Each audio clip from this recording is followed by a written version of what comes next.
কিছু আইটেম দিয়ে রাখছে, আর এই আইটেমগুলো অলরেডি কিন্তু গেমের মধ্যে চলে আসছে। এখানে কিন্তু একটা ইমোট আর একটা বান্ডিল দিছে, আর এই বান্ডিলের বডি এন্ড প্যান্ট আমার কাছে খুব জোস লাগতেছে। এই বান্ডিলটা আমি এখান থেকে ক্লেম করে সুন্দর একটা গেট আপ নিয়ে নিই। আর এই গেট আপ নিয়ে যখন আমি আমার টিমমেটদের সাথে একটা ম্যাচ স্টার্ট করি, তখনই খেয়াল করে দেখি যে আমাদের ম্যাচে পড়ে গেছে ভিভাজ আজিম গেমিং। তারপরে যখন ম্যাচ স্টার্ট হয়ে যায়, এখানে আমরা পিকে ল্যান্ড করি, আর ল্যান্ড করার সাথে সাথে দেখি যে আমাদের কাছে ম্যাক্স 7 দিয়ে দিছে, আর ম্যাক্স 7 দিয়ে কিন্তু আমি এখানে ফার্স্ট একটা কিল করে নিই। তারপরে এখানে যখন আরো একটা প্লেয়ারকে নক করি, খেয়াল করে দেখি যে এটা হচ্ছে টিবি রিমন ভাই।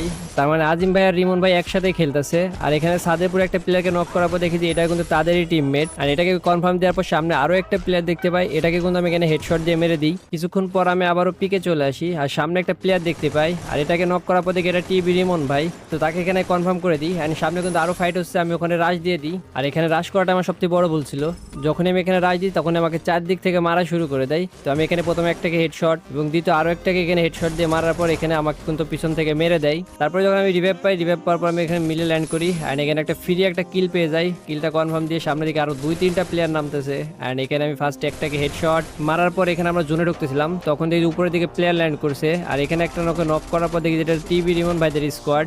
ম্যাচে যখন তাদের লাইভ চেক করতে যাই, খেয়াল করে দিই তারা কেউ লাইভে নাই, আর তারা কিন্তু উপরের সাইডে আছে। আমরা এখানে উপরের দিকে রাশ করার পর প্রথমে এখানে একটাকে নক করে দিই, তারপর দেখি টিবি রিমন ভাই তার টিমমেটকে কিন্তু আমার টিমমেট নক করে দেয়। এন্ড তারপর খেয়াল করে দিই নিচে দিয়ে একটা প্লেয়ার আছে, এন্ড এই প্লেয়ারটাকে আমি এখানে রাশ করে দিই, কারণ আজিম ভাইকে আমি একবারও মারতে পারি নাই। আর আমি ভাবতেছিলাম সামনেটা আজিম ভাই হবে, আর এখানে নক করার পর দেখি এটাই আজিম ভাই। তো আজিম ভাইকে এখানে আমরা ফিনিশ করে দিই, আর তাদের কোনো জোন পুষার আছে, তারা আই থিঙ্ক আবারও রিভাইভ পাবে। এখন দেখার বিষয় ম্যাচটা আমরা বুয়া বের করতে পারবো নাকি। আর তারা কিন্তু অলরেডি রিভাইভ পেয়ে গেছে, আর আমার টিমমেটটা কিন্তু তাদেরকে মেরে দিছে। আর এখানে আমি সামনে একটা প্লেয়ার দেখতে পাই, এই প্লেয়ারকে মারার পর আমি এখানে নিজেও নক হয়ে যাই, এন্ড লাস্ট একটা প্লেয়ারকে আমার টিমমেটটা মেরে দেয়, আর এই ম্যাচ আমাদের বুয়া হয়ে যায়। বাট এখানে আমাদের কিল দেখো ভাই, একজন করছে 18 কিল, আমি করছি 15 কিল, আরেকজন 8 কিল, আরেকজন 6 কিল। টোটাল কতটা কিল হয় অবশ্যই কমেন্ট সেকশনে জানাই দিও।